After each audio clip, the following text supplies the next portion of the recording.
അടുക്കളയിൽ മീൻകറി വെക്കാൻ പോകണല്ല കേട്ടോ. ഞാനിന്ന് ചെയ്യാൻ പോകുന്നത് ഈ മീൻ കൊണ്ട് ഒരു അടിപൊളി വളം ഉണ്ടാക്കാൻ പോണേനെ. ഫിഷ് അമിനോ അല്ല, ചാളമീൻ കൊണ്ടും അല്ല, മീനിന് നമുക്ക് ഏത് മീനാണെങ്കിലും ഫിഷ് കമ്പോസ്റ്റ് ഉണ്ടാക്കാൻ ഉപയോഗിക്കാം കേട്ടോ. അപ്പോൾ ഈ വളം നമ്മുടെ ചെടികൾക്ക് നല്ല അടിപൊളി വളർച്ചയാണ് ഇട്ട് തരിക. ഇത് നോക്കുക, എൻ്റെ ചെറിയ വഴുതനങ്ങത്തൈയുടെ മുകളിലടക്കം പൂവുണ്ടായിട്ടുണ്ട്.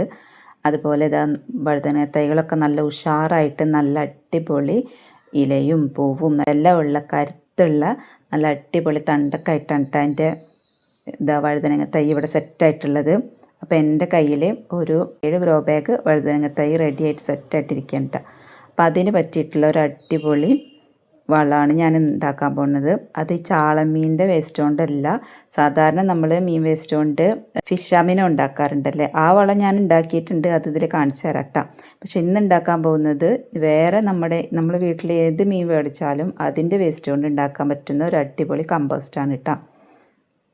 അപ്പോൾ നമ്മൾ ഈ മീൻ നന്നാക്കി കഴിഞ്ഞാൽ ഉണ്ടാകുന്ന ഈ വെള്ളമൊക്കെ അല്ലേ, അത് നമുക്ക് വേപ്പിന് നല്ലതാണ് കേട്ടോ. അപ്പോൾ ഇതിൻ്റെ വെള്ളം ഇല്ലാതെ നമ്മൾ എടുക്കണം. മാക്സിമം വെള്ളം ഇല്ലാതെ തന്നെ കഴുകി വൃത്തിയാക്കി വാര വെച്ചിട്ട് മീനിൻ്റെ വേസ്റ്റ് എടുക്കണം കേട്ടോ. അപ്പം മീനിൻ്റെ കഴുകിയ വെള്ളം ഉണ്ടെങ്കിൽ അത് വേപ്പിന് ഒഴിച്ചു കൊടുക്കാം കേട്ടോ. വേപ്പിൻ്റെ കടക്കൽ ഒഴിച്ചു കൊടുക്കാം. ഈ ഒരു വളം നമ്മൾ ഉണ്ടാക്കുന്നത് എല്ലാ ചെടികൾക്കും ഉപയോഗിക്കാൻ പറ്റും കേട്ടോ. പിന്നെ തക്കാളി, പച്ചമുളക്, അതുപോലെ തന്നെ വേപ്പ്, കാപ്പി ഉണ്ടല്ലോ, അതിനൊക്കെ ഉപയോഗിക്കാം കേട്ടോ ഈ ഫിഷ് കമ്പോസ്റ്റൊക്കെ. അപ്പം ഞാൻ ഉണ്ടാക്കി വെച്ച ഫിഷ് അമിനോ ആണിത്. ഇതൊരു 3 മാസത്തിന് മേലായിട്ടാണ് ഇത് ഉപയോഗിച്ചിട്ടില്ല ഇതുവരെ. ഇങ്ങനെ അലുത്ത് വരുന്നുണ്ട്.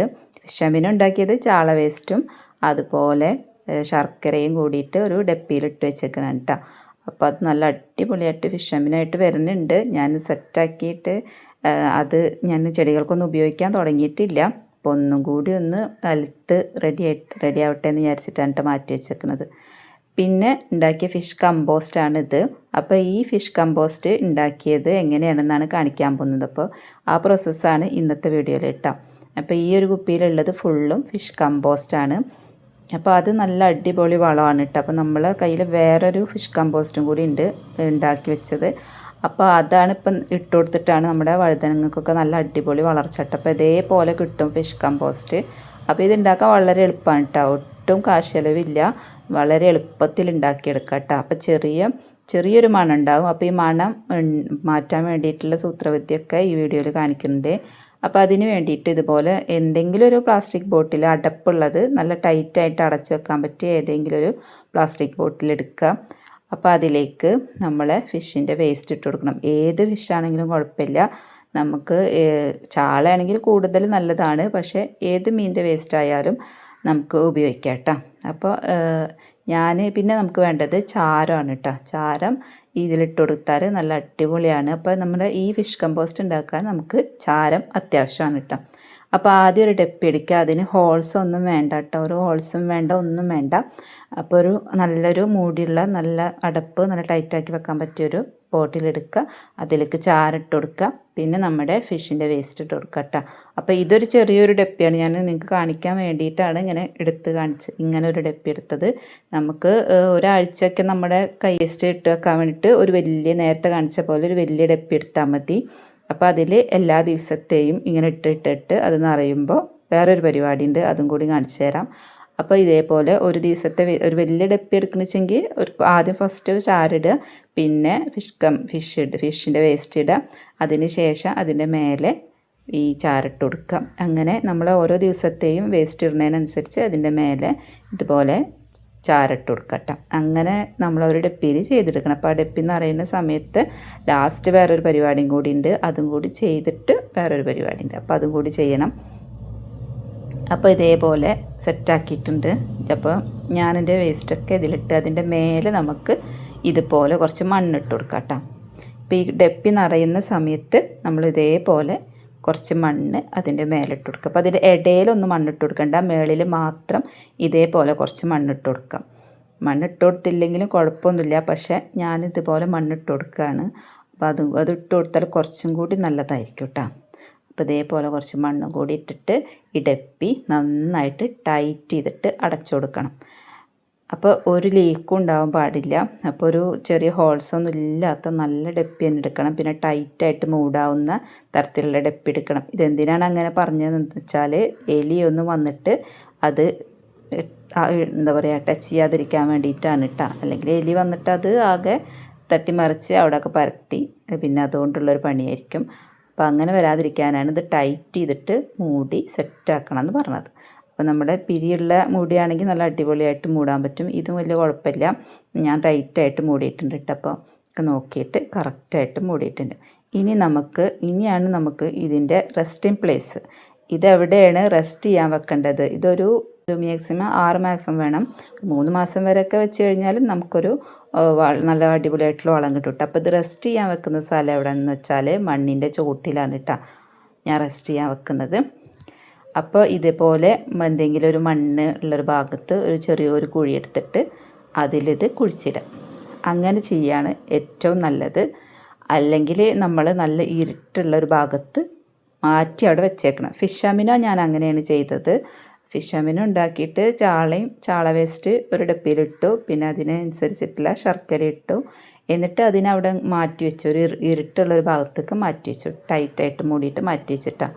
പിന്നെ അനക്കിയിട്ടില്ല. പിന്നെ കുറേ ഒരു മാസം 3 മാസമൊക്കെ കഴിഞ്ഞപ്പോൾ ഉള്ള പരിവാണ് നേരത്തെ ഞാൻ കാണിച്ചത്. അപ്പോൾ ഇത് ചെയ്യാൻ പോകുന്നത് ഞാൻ കുഴിച്ചിടുകയാണ് ചെയ്യണത്. അപ്പോൾ ഇതിന് നല്ലത് ഫിഷ് കമ്പോസ്റ്റിന് നല്ലത് ഇതേപോലെ കുഴിച്ചിടണം കേട്ടോ. അപ്പോൾ ചെറുതായിട്ടൊന്നും ഇങ്ങനെ ഒരു കുഴി മതി. ഡപ്പി മണ്ണിനടിയിലിരിക്കാൻ പാകത്തിനുള്ള ഒരു കുഴി മതി. എന്നിട്ട് നല്ല ആഴത്തിലുള്ള കുഴിയൊന്നും കുഴിക്കേണ്ട കേട്ടോ. എന്നിട്ട് അത് മണ്ണിട്ടിട്ട് മൂടിയിടും. എന്നിട്ട് നമ്മളിത് ഇവിടെ കുഴിച്ചിട്ടുണ്ടെന്ന് ഓർമ്മ വരാൻ വേണ്ടിയിട്ട് നമ്മളതിൻ്റെ മേലെ ഒരു കല്ലെന്തെങ്കിലും ഭാരമുള്ളതെന്തെങ്കിലും കയറ്റി വെക്കാം. അല്ലെങ്കിൽ നമ്മൾ മറന്നു പോവും. ഈ കല്ല് ഇവിടെ ഇരിക്കുമ്പോൾ നമുക്ക് ഓർമ്മ വരും ഏത് സ്ഥലത്താണ് കുഴിച്ചിട്ടിട്ടുള്ളതെന്ന് കേട്ടോ. അപ്പം ഞാനിതിൻ്റെ മേലൊരു വെയിറ്റ് എന്തെങ്കിലും എടുത്ത് വെക്കുന്നുണ്ട്. അപ്പോൾ അതിൻ്റെ തൊട്ടടുത്തിരിക്കുന്നത് നമ്മുടെ കറ്റാർ വാഴയാണ്. അപ്പോൾ ഞാനൊരു ചെറിയൊരു ഇഷ്ടികയുടെ പീസാണ് കേട്ടോ അതിൻ്റെ മേലെ കയറ്റി വെക്കുന്നത്.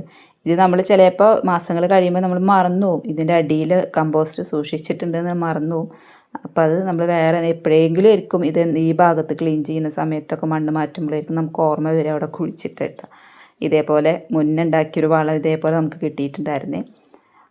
അപ്പോൾ ആ ഒരു വളം ഇട്ട് കൊടുക്കുന്നതും ഞാൻ കാണിച്ചു തരാം. അപ്പോൾ നമ്മുടെ കറ്റാർ വാഴ ഇവിടെ ഇങ്ങനെ സൈഡിൽ ഇങ്ങനെ വെച്ചിട്ടുണ്ട്. മത്തന ഇവിടെ സൈഡിലുണ്ട്. അതുപോലെ പൊന്നാങ്കണ്ണി ഉണ്ട്, വാഴ ഉണ്ട്, ഓമുണ്ട്, പിന്നെ എന്താ പറയുക ചെമ്പരത്തി ഉണ്ട്, വേപ്പിലുണ്ട്, പിന്നെന്താണ് ചീനമുളകുണ്ട്. നമ്മുടെ വാഴ കുലച്ചിട്ടുണ്ട് കേട്ടോ.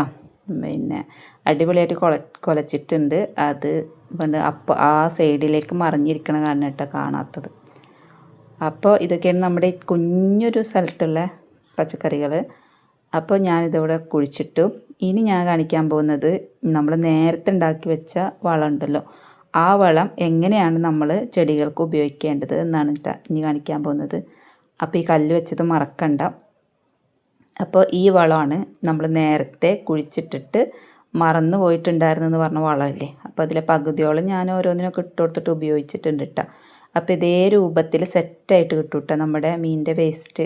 ഇതേപോലെ കറുത്ത കളറായിട്ട് നല്ല അടിപൊളി കമ്പോസ്റ്റാണ് ഇട്ടത്. ഫിഷ് അമീനോ മാറി നിൽക്കും ആ ഒരു തരത്തിലുള്ള കമ്പോസ്റ്റാണ്. ഇത് ഉപയോഗിക്കാൻ സുഖമാണ് കേട്ടോ. അപ്പോൾ നമ്മൾ ഈ കമ്പോസ്റ്റ് നമ്മുടെ ചെടിയുടെ നല്ല കടക്കലല്ല കുറച്ചിങ്ങോട്ട് നീങ്ങിയിട്ട് നമ്മളിപ്പോൾ ഇതാ വഴുതനങ്ങയ്ക്ക് കരിയിലയിലാണ് നമ്മൾ വഴുതനങ്ങയൊക്കെ നട്ടത്. അപ്പോൾ നടുന്ന രീതിയൊക്കെ ഞാൻ കാണിച്ചിട്ടുണ്ട്. എൻ്റെ എല്ലാ ചെടികളും നടുന്ന പോലെ തന്നെ, പച്ചക്കറി ചെടികൾ നടുന്ന പോലെ തന്നെയാണ് വഴുതനങ്ങ നട്ടിട്ടുള്ളത്. അപ്പോൾ ഇതേപോലെ കുറച്ച് അതിൻ്റെ കടക്കലിട്ട് കൊടുക്കും. ഇത്ര അധികം ഇടണ്ട കേട്ടോ. അപ്പോൾ ഇത് ഇട്ടപ്പോൾ കുറച്ച് കൂടിപ്പോയി. അപ്പോൾ വീഡിയോക്ക് വേണ്ടിയിട്ട് നല്ല ഇങ്ങനെ കാണിക്കാൻ വേണ്ടിയിട്ട് കുറേ നേരം ഇട്ടുന്നുള്ളൂ. അപ്പോൾ ഇതേപോലെ ഇട്ട് കൊടുക്കുക. അപ്പോൾ അതിൻ്റെ കടക്കലിന് കുറച്ച് മാറിയിട്ട് ഇട്ട് കൊടുക്കുക കേട്ടോ. എന്നിട്ട് അതിൻ്റെ മേലെ നമ്മൾ കുറച്ച് മണ്ണും കൂടി ഇട്ട് കൊടുക്കുക. നല്ല ചുമന്ന മണ്ണോ അങ്ങനെ എന്തെങ്കിലും അതിൻ്റെ മേലെ ഇട്ട് കൊടുക്കുക കേട്ടോ. അപ്പോൾ ഇത്ര ഉള്ള പണിയുള്ളൂ നമുക്കിത് ഇട്ട് കൊടുക്കാൻ. ഇതിൻ്റെ വളർച്ച എന്ന് പറഞ്ഞത് വളരെ ഇരട്ടിയായിട്ടുള്ള അടിപൊളി വളർച്ചയാണ് കേട്ടോ. അപ്പോൾ ഈ ഫിഷ് കമ്പോസ്റ്റിൽ അടങ്ങിയിട്ടുള്ളത് നല്ല നൈട്രജനും ഫോസ്ഫറസും പൊട്ടാസ്യം ഒക്കെയാണ് കേട്ടോ. ഇലകൾ നല്ല പച്ചപ്പോടെ വളരാനും ചെടികളുടെ മൊത്തത്തിലുള്ള വളർച്ചയ്ക്കൊക്കെ നൈട്രജന് സഹായിക്കും. അതുപോലെ തന്നെ ഫോസ്ഫറസ് വേരുകളെ ബലപ്പെടുത്താനും കൂടുതൽ പൂക്കൾ ഉണ്ടാവാനൊക്കെ ഫോസ്ഫറസ് സഹായിക്കും. പിന്നെ പൊട്ടാസ്യം ആണെങ്കിൽ രോഗപ്രതിരോധ ശേഷി കൂട്ടാനും കായ്കളുടെ വലിപ്പം കൂട്ടാനൊക്കെ